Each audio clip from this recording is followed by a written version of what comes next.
Hello, everybody. My name's Denise LeBaron Loftsgarden, and today we'll be talking about the Mesoamerican city of Teotihuacan and the Tang city of Chang'an. Um, First off, I'd like to talk about where I got some of my information from. First, from the closed capital to the open metropolis. This was a paper written by Hang Lin, wikichina.org/cn. Also on YouTube with National Geographic, and also YouTube with Deborah Nichols, the Teotihuacan and Making a World City. Deborah Nichols is a professor for anthropology. And last on the road, in.com/Mexico Archaeology.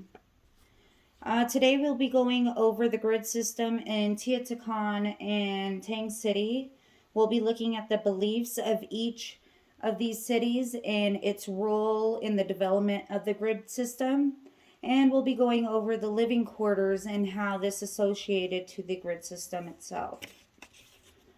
First with Teotihuacan, they had an urban grid system which helped establish religious, domestic, and commercial complexes. Aligned on a north and south axis, this helped define the grid of horizontal and vertical corridors. And these structures, these would structure and organize the city. The central artery of Teotihuacan was known as the Avenue of Death. This went about 1.5 miles long. This is not on measurement, but it just shows you the main streets of the main avenue for Teotihuacan.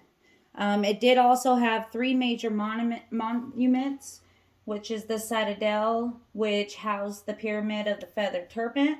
We have the Pyramid of the Sun, and we have the Pyramid of the Moon. With Tang City had several influences as well. And the first is the Mandate of Heaven, which reflects the city's walls. As you can see that it was enclosed. Second was the ideograph of Yai. This influenced the enclosure of the city to show power as a capital and that the center of a nation. The third influence was the North Polar Star, and this explains how Emperor's Palace is at the northernmost part of its grid. And the fourth influence was the Keoganji, which set forth the standards of constructing the capital city, which was the 12 lines in red you see here going east to west. You have black lines, 9 of them, going north to south. You have 3 gates on the south, east, and west side. These were all set forth by the standards of the Keoganji. The beliefs and how it influenced the grid system for both Teotihuacan and Tang City were both had amazing views. Teotihuacan first evolved after the Cerro Gordo volcano erupted. Its refugees ended up in the Teotihuacan Valley. They also believe this is why the Avenue of Dead could be pointed towards this volcano. Each of these monuments has symbolic relationship to the placement of the stars. It is astronomically aligned with the stars. Here at the Pyramid of the Sun is where you would see sacrifices happening to give power to the sun for when it sets, that it will then rise again. Now, Tang City's beliefs did not have any sacrifices involved, but their beliefs motivated and reflected the cosmic unity of the heaven and earth. The preciseness of the grid shows the superiority to the heavens, and you'll also see this in the lines of Mandarin of why it has to be so precise. The emperors were given divine rights by God, and Chai could travel the meridian through the city. And this is the meridian. Here's the city. It was believed that Chai was released from the stars and was earthbound. The ideograph of Yai you see here is the submission towards government and its moral and religious authority. So this figure here is a man kneeling under a box. The box would indicate the enormous power of the capital city. As you can see, that's why they have the boxed grid. Now I'd like to go over the grid living quarters and some of the meaning behind their placements. In Teotihuacan, around the 6th century, their populace was upwards of 150,000 people. Here at the Pyramid of the Moon, you would see dense apartments that house the ruling elite. And along with the vibrant colors and architecture of this city, it also had a booming trade circle. Amongst the 2,000 apartment compounds of this city, you could see a separation of the social groups. This was through kinship, marriage, occupation, your class, or your ethnic group. Tang City also had its separations.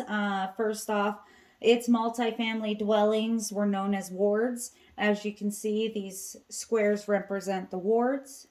The superiority at the top would be the Damning Palace, which housed the emperor. The imperial city housed the crown prince. This is where government offices were, the imperial guards, and the surrounding of imperial city was from the aristocratic family, moved on to the officials depending on their genealogy. Then it would go to the rich merchants, well educated, the Buddhist monasteries and temples.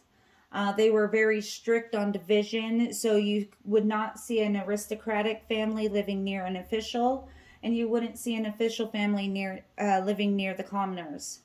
The size of the wards also was reflected by the class of the ward. The innermost part of the ward usually housed the most poorest of the ward. The two markets you see here in Tang City was the West Market and the East Market. These were popular locations of a trade market, so they both have similarities of trade markets in their cities. People came from all around the world to do business. They studied, traveled, and they settled here. The monstrous walls at Damning Palace, the Dang Fang Gateway, magnifies the importance of superiority amongst this city to their God in heaven. And you can see here just how amazingly huge that was. Today we talked about the grid system of Teotihuacan and the Tang City of Chang'an. We went over the belief systems of both cities and how it played a role to their grid system, and then we went over the living quarters that were associated to the grid. Thank you.